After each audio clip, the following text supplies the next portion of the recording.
Good morning mga master. Isang panibagong araw na naman sa ating lahat. At eto nga, pagkagising ko, bumungad sa akin tong halaman na to. Curious talaga ako eh, anong klaseng prutas to? Ano kaya to? Nakakain ba to o nakakalason? Comment naman kayo mga master kung anong klaseng halaman o prutas to mga master. Hindi ko alam kung atis ito eh, o chico o mangga. Kasi hindi ko talaga alam. So bago masira yung head natin kakaisip sa halaman na yan, magluto muna tayo ng almusal o pananghalian na. Sabay-sabay na. So magbabago muna tayo ng dito, kahoy. Gamitin natin pang ihaw para tipid na rin sa uling. Tapos ito yung 3 pirasong bangus na ihawin natin.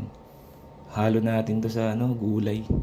Gulay naman tayo para naman magkaroon ng sustansya yung katawan natin.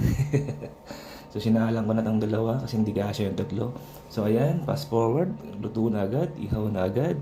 Ganoon kabilis ang aking pag-iihaw. Ito na, sinalang ko na rin yung panghuli. Tayin ko na lang yan, may ihaw. Tapos ito na yung mga gulay na gugulayin, lulutuin. Simpleng gulay lang to, simpleng ulam.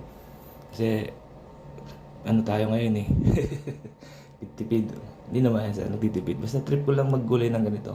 So ayan na mga master, nakikita nyo na, luto na agad. Ganun, kabilis magluto. Hindi ka naabutin ng alauna hanggang linggo. So ayan master, nakain na tayo. Maraming salamat sa panonood. Hanggang sa muli. Thank you.